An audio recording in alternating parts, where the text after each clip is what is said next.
السلام علیکم ورحمۃ اللہ وبرکاتہ۔ آج ہم جس نبی کا ذکر کریں گے ان کا نام ہے حضرت یوسف علیہ السلام۔ آپ یوسف بن یعقوب بن اسحاق بن ابراہیم حضرت ابراہیم علیہ السلام کے پڑپوتے ہیں، اور آپ کی والدہ کا نام راحیل بنت لابان ہے۔ آپ کے والد یعنی حضرت یعقوب کو ان کے ساتھ بے حد محبت تھی، بلکہ عشق تھا، اور اس لیے کسی وقت بھی ان کی جدائی گوارا نہ کرتے تھے۔ یہ بھی اپنے والد، دادا اور پردادا کی طرح جوانی کو پہنچ کر اللہ برتر کے جلیل القدر پیغمبر بنے اور ملت ابراہیمی کی دعوت و تبلیغ کی خدمت سر انجام دی۔ یہی وجہ ہے کہ ابتدائی زندگی ہی سے ان کی دماغی اور فطری استعداد دوسرے بھائیوں کے مقابلے میں بالکل جدا اور نمایاں تھی۔ یعقوب علیہ السلام کے عشق و محبت کا ایک سبب یہ بھی تھا کہ وہ یوسف علیہ السلام کی پیشانی کا چمکتا ہوا نور نبوت پہچانتے اور وحی الہی کے ذریعے اس کی اطلاع پا چکے تھے۔ حضرت یوسف علیہ السلام کا نام قرآن مجید میں 26 مرتبہ آیا ہے، جن میں سے 24 جگہ صرف سورہ یوسف میں اور ایک جگہ سورہ انعام میں اور ایک جگہ سورہ غافر میں ہے، اور ان کو یہ فخر بھی حاصل ہے کہ پردادا ابراہیم کی طرح ان کے نام پر بھی قرآن مجید کی ایک مستقل اور مکمل سورت سورہ یوسف نازل ہوئی ہے، جو حضرت یوسف علیہ السلام کے واقعات سے متعلق عبرت اور نصیحت کا بے نظیر ذخیرہ ہے۔ حضرت یعقوب علیہ السلام اپنی تمام اولاد میں حضرت یوسف علیہ السلام سے بے حد محبت رکھتے تھے۔ حضرت یعقوب علیہ السلام کا حضرت یوسف علیہ السلام کے ساتھ والہانہ عشق و محبت برادران یوسف کے لیے بے حد شاق اور ناقابل برداشت تھا۔ وہ ہر وقت اسی فکر میں لگے رہتے تھے کہ حضرت یوسف علیہ السلام کی محبت یعقوب کے دل سے کس طرح نکالے، یا پھر یوسف ہی کو اپنے رستے سے ہٹا دیں تاکہ قصہ پاک ہو جائے۔ بچپن میں یوسف علیہ السلام نے ایک خواب دیکھا کہ 11 ستارے ہیں اور ایک سورج اور چاند ان کے سامنے سجدہ کر رہے ہیں۔ حضرت یعقوب علیہ السلام نے چہیتے بیٹے کا یہ خواب سنا تو سختی کے ساتھ ان کو منع کر دیا کہ اپنا یہ خواب کسی کے سامنے نہ دہرانا، ایسا نہ ہو کہ اس کو سن کر تیرے بھائی تیرے ساتھ برا سلوک کریں، کیونکہ شیطان انسان کے پیچھے لگا ہے اور تیرا خواب اپنی تعبیر میں صاف اور واضح ہے۔ آخرکار حسد کی بھڑکتی ہوئی آگ نے ایک روز برادران یوسف کو یوسف علیہ السلام کے خلاف سازش کرنے پر مجبور کر ہی دیا، جبکہ وہ کہنے لگے کہ یوسف اور اس کا بھائی بنیامین ہمارے باپ کو زیادہ پیارا ہے اور ہم ان سے زیادہ قوت والے ہیں۔ بلا شبہ ہمارا باپ صریح خطا پر ہے، یوسف کو مار ڈالو یا کسی ملک میں پھینک دو تاکہ تمہارے باپ کی توجہ تمہاری طرف سمٹ آئے اور بعد میں تم نیک قوم بن جانا۔ ان میں سے ایک نے کہا کہ یوسف کو قتل نہ کرو اور اس کو گمنام کنویں میں ڈال دو کہ کوئی اس کو اٹھا کر لے جائے اگر تم کو ایسا کرنا ہی ہے۔ اس مشورے کے بعد سب جمع ہو کر حضرت یعقوب علیہ السلام کی خدمت میں حاضر ہوئے اور کہنے لگے کہ آپ یوسف کو ہمارے ساتھ سیر کرنے کے لیے کس لیے نہیں بھیجتے؟ کیا آپ کو ہم پر اعتماد نہیں ہے؟ ہم سے زیادہ اس کا محافظ دوسرا کون ہو سکتا ہے؟ حضرت یعقوب علیہ السلام سمجھ گئے کہ ان کے دلوں میں کھوٹ ہے اور یہ یوسف علیہ السلام کو نقصان پہنچانے کے در پہ ہیں، مگر صاف لفظوں میں اس بات کو ظاہر نہیں فرمایا تاکہ بگڑ کر وہ اعلانیہ دشمنی پر آمادہ نہ ہو جائیں، اور یہ بھی خیال کیا کہ اشارے میں ان کو بتا دیا جائے تاکہ وہ اپنی ظالمانہ سازش سے باز رہیں۔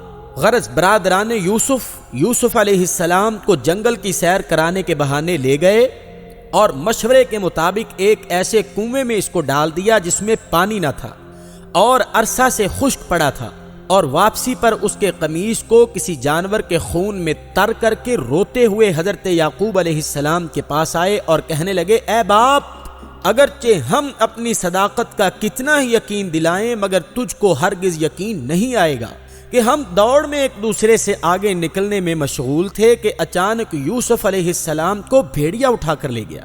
حضرت یعقوب علیہ السلام نے کرتہ یوسف کو دیکھا تو خون آلود تھا، مگر کسی ایک جگہ سے بھی پھٹا ہوا نہ تھا اور نہ ہی چاک داماں تھا۔ فوراً حقیقت حال سمجھ گئے، مگر جھڑکنے، تان و تشنیع کرنے اور نفرت و حقارت کا طرز عمل اختیار کرنے کی بجائے پیغمبرانہ علم و فراست کے ساتھ یہ بتا دیا کہ باوجود حقیقت حال کو چھپانے کی کوشش کے تم اسے چھپا نہ سکے۔ یہاں یہ گفتگو ہو رہی تھی اور یوسف کے ساتھ یہ قصہ پیش آیا کہ ایک قافلہ شام سے مصر کو بخورات یعنی خوشبوئیں اور مسالہ جات لاد کر لیے جا رہا تھا۔ کنویں کو دیکھ کر انہوں نے پانی کے لیے ڈول ڈالا۔ یوسف علیہ السلام سمجھے کہ شاید بھائیوں کو رحم آ گیا ہے تو وہ ڈول پکڑ کر لٹک گئے۔ تاجر نے ڈول نکالا تو یوسف کو دیکھ کر خوشی سے شور مچا دیا۔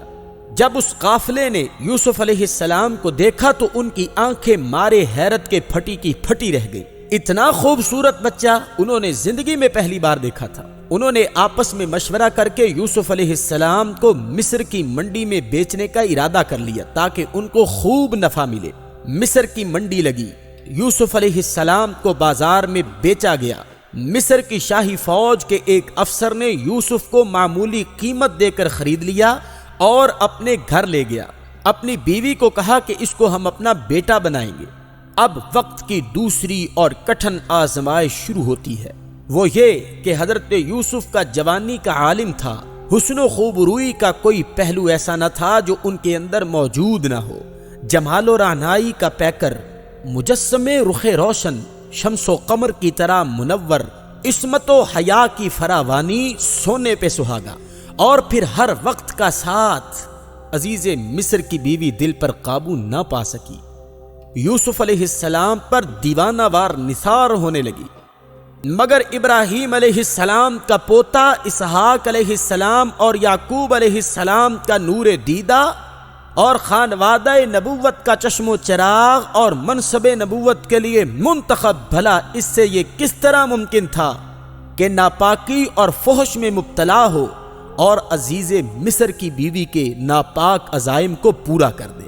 لیکن مصر کی اس آزاد عورت نے جب اس طرح جادو چلتے نہ دیکھا تو ایک روز بے قابو ہو کر مکان کے دروازے بند کر دیے اور اصرار کرنے لگی کہ میری بات کو مان۔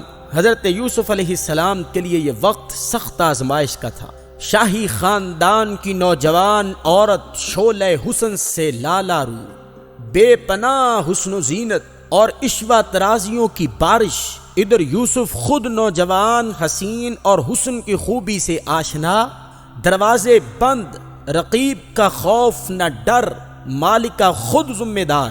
مگر ان تمام سازگار حالات نے بھی سیدنا یوسف علیہ السلام کے جہان قلب کو ایک لمحہ کے لیے بھی متزلزل نہ کیا، بلکہ اس عورت کو سمجھایا کہ ایسا کرنا ایک بہت بڑا گناہ اور ظلم ہے۔ لیکن اس عورت پر یوسف کے وعظ و نصیحت کا کیا اثر؟ اب یوسف پیچھے کو مڑے اور اس عورت کے مکر و فریب سے بچنے کے لیے پوری قوت سے دروازے کی طرف بھاگے۔ دروازے کھلتے چلے گئے۔ عزیز مصر کی بیوی کے ہاتھ یوسف علیہ السلام کی قمیص پچھلی طرف سے آ گئی اور پھٹ گئی۔ جب آخری دروازہ کھلا تو سامنے عزیز مصر کھڑا تھا۔ اس عورت نے جب اپنے خاوند کو دیکھا تو بوکھلا گئی۔ حقیقت کو چھپاتے ہوئے اس نے یوسف پر الزام لگایا کہ اس نے میرے ساتھ زیادتی کی کوشش کی ہے۔ عزیز مصر کے عزیزوں میں سے ایک انتہائی زیرک، سمجھدار، دانا اور ہوشیار آدمی نے یہ کہا کہ ہمیں پہلے پوری صورتحال کا جائزہ لینا چاہیے، پھر کوئی فیصلہ کرنا چاہیے۔ اگر تو یوسف کی قمیص آگے سے پھٹی ہے تو یہ عورت سچی ہے، اور اگر پیچھے سے پھٹی ہے تو یہ عورت جھوٹی ہے۔ جب کرتے کی جانچ پڑتال کی گئی تو کرتا بہت پیچھے سے چاک تھا۔ عزیز مصر نے اصل صورتحال کو بھانپ لیا، مگر اپنی عزت و ناموس کی خاطر معاملے کو ختم کرتے ہوئے کہا، یوسف تم سچے ہو اور اس معاملے کو یہیں پہ چھوڑ دو، ختم کر دو۔ اور پھر بیوی سے کہا، یہ سب تیرا مکر و فریب ہے، اور تم عورتوں کا مکر و فریب بہت ہی بڑا ہوتا ہے۔ بلا شبہ تو ہی خطا کار ہے، لہٰذا اپنی اس حرکت کے بدلے میں اللہ سے معافی مانگ اور استغفار کر۔